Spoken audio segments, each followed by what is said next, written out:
दोस्तों नमस्कार, मैं हूं शीतला तिवारी। दोस्तों कितने आदमी थे? हुजूर 3 आदमी थे, हुजूर 2 आदमी थे।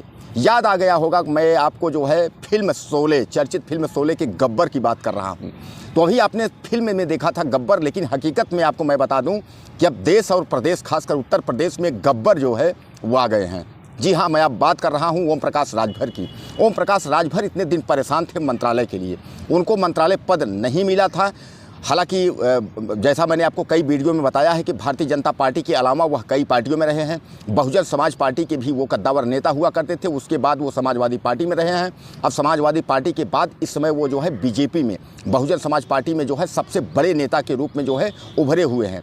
और जैसा कि उन्होंने जैसे ही मंत्रालय उनको मिलता है, उसके बाद मीडिया के सवाल के जवाबों में वो साफ तौर पर कह देते हैं गब्बर, यानी जो है उत्तर प्रदेश में गब्बर जो है वो आ गया। हालांकि चुनाव जो है वह चुनाव भी, लोकसभा चुनाव सामने आपके है, उसकी तिथि जो है जल्द आपके सामने आने वाली है और लोकसभा का चुनाव जल्द ही होगा आपके सामने।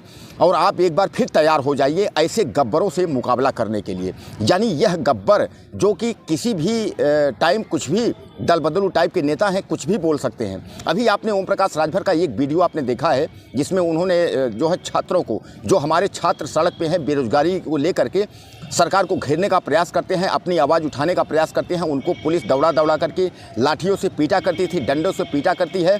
और उनके बाद इतना ही नहीं, उस छात्रों को जो है घसीट कर जेल में डालने का काम करती है।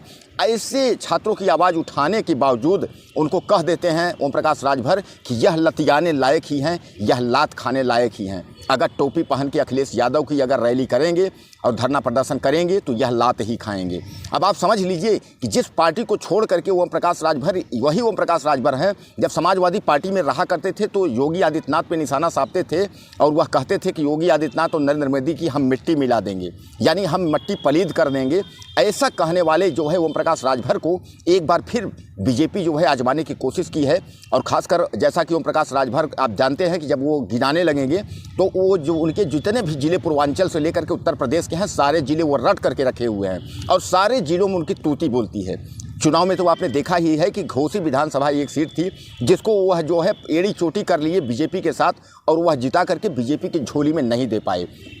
लेकिन वहीं ओम प्रकाश राजभर बराबर परेशान थे कि मंत्रालय कब मिलेगा, हम मंत्री कब बनेंगे। क्योंकि ओम प्रकाश राजभर को यह आदत है कि वह जिस भी पार्टी में अगर विधायक बन के जाते हैं या विधायक बनते हैं या पार्टी में सम्मिलित होते हैं तो उनकी आदत है मंत्रालय पहले मिलना, यानी मंत्री बन जाना। कारण यह है कि मंत्री का जो पावर होगा वह पावर किसी में और में नहीं है। इसीलिए ओम प्रकाश राजभर ने साफ तौर पर कह दिया है योगी आदित्यनाथ को, एक तरीके से चेतावनी देते हुए उन्होंने यह कहा है कि योगी आदित्यनाथ क्या हैं, योगी आदित्यनाथ जो है कुछ भी नहीं है। यानी जो है अगर सीएम के बाद पावर है तो वह ओम प्रकाश राजभर का पावर है। यानी अब जो डिप्टी उप मुख्यमंत्री केशव प्रसाद मौर्य और जो ब्रजेश पाठक उत्तर प्रदेश में उप मुख्यमंत्री हैं, उनके पावर जो है वो खत्म हो गए हैं। क्योंकि कैबिनेट में दारा सिंह चौहान और ओम प्रकाश राजभर जो है आ गए हैं। अब ओम प्रकाश राजभर आ गए हैं तो उनके नीचे यानी जितने भी हैं सब उनके नीचे हैं।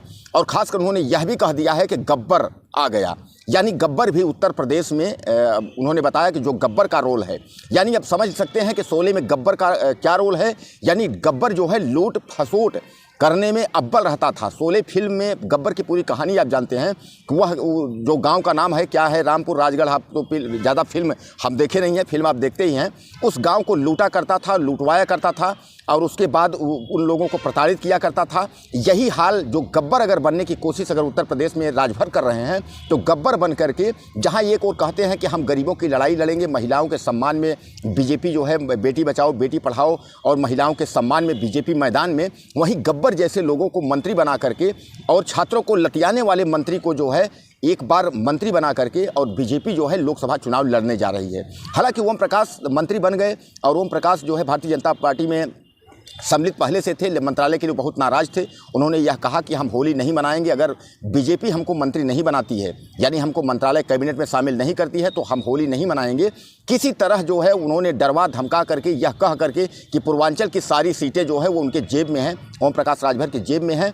इसलिए जो है ज़्यादा से ज़्यादा जो है उनके विधायक और सांसद जो है ज़्यादा से ज़्यादा जो है चुन करके और संसद में पहुंचेंगे, इसलिए ओम प्रकाश राजभर को मंत्री बनाना जरूरी है। तो हालांकि भारतीय जनता पार्टी की योगी आदित्यनाथ तो कान में तेल डाल करके चुप्पी साधे हुए थे, हालांकि उनको जो है बराबर नरेंद्र मोदी और अमित शाह का दबाव था राजभर मंत्री बनाने के लिए। लेकिन बाद में जो है योगी आदित्यनाथ ने भी काफ़ी मशक्क़त के बाद जब नज़दीक लोकसभा चुनाव आया तो उन्होंने भी सोचा कि क्यों न राजभर को एक बार जो है परख लिया जाए, और राजभर को मंत्रालय पद जो है मिल गया। यानी कैबिनेट में राजभर और दारा सिंह चौहान समेत 4-5 लोगों को शामिल कर लिया गया। अब ओम प्रकाश राजभर के तेवर जो है वो बदल गए हैं। हालांकि ओम प्रकाश के लड़के को जो है टिकट मिल गया है लोकसभा का। अब जहां एक तरफ ओम प्रकाश राजभर हैं, उनका लड़का भी जो है, अभी तो परिवारवाद की बात करती है भारतीय जनता पार्टी, बोलती है कि परिवारवाद है और परिवारवाद वालों को हम टिकट नहीं देते हैं। लेकिन कहीं ना कहीं परिवारवाद जो है वो भारतीय जनता पार्टी में अब खत्म हो गया है।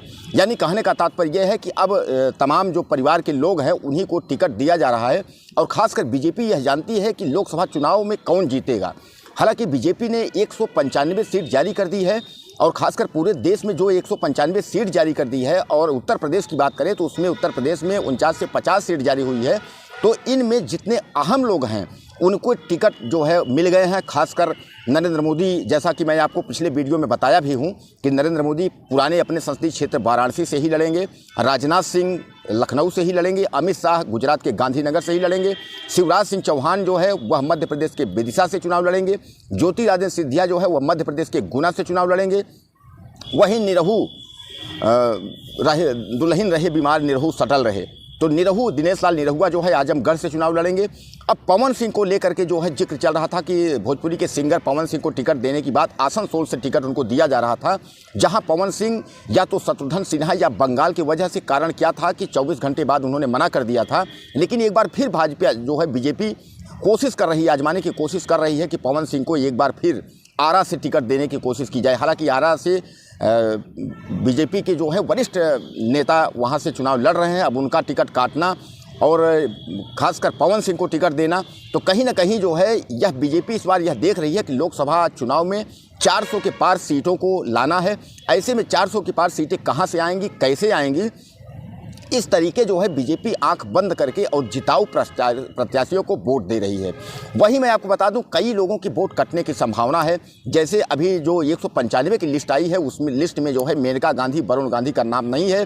वहीं महिला पहलवानों के उसमें जो ब्रजभूषण सिंह थे, यानी महिला पहलवानों का जो शोषण के आरोपी, हालांकि उनको भी टिकट नहीं दिया गया है। लेकिन अजय मिश्रा टेनी, जो जिनका लड़का जो है जिनके पर आरोप था किसानों को कुचला गया, उनको टिकट मिल गया है।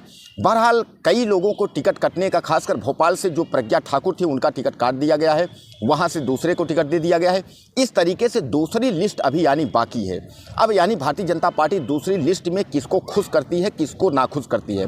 हालांकि जहां एक और लिस्ट आई है जिनको टिकट नहीं मिला है वह बगावत पर तुल गए हैं। खासकर दिल्ली में अगर पहुंच जाएंगे, दिल्ली में हर्षवर्धन का भी टिकट काट दिया गया है और दिल्ली में गौतम गंभीर का भी टिकट काट दिया गया है।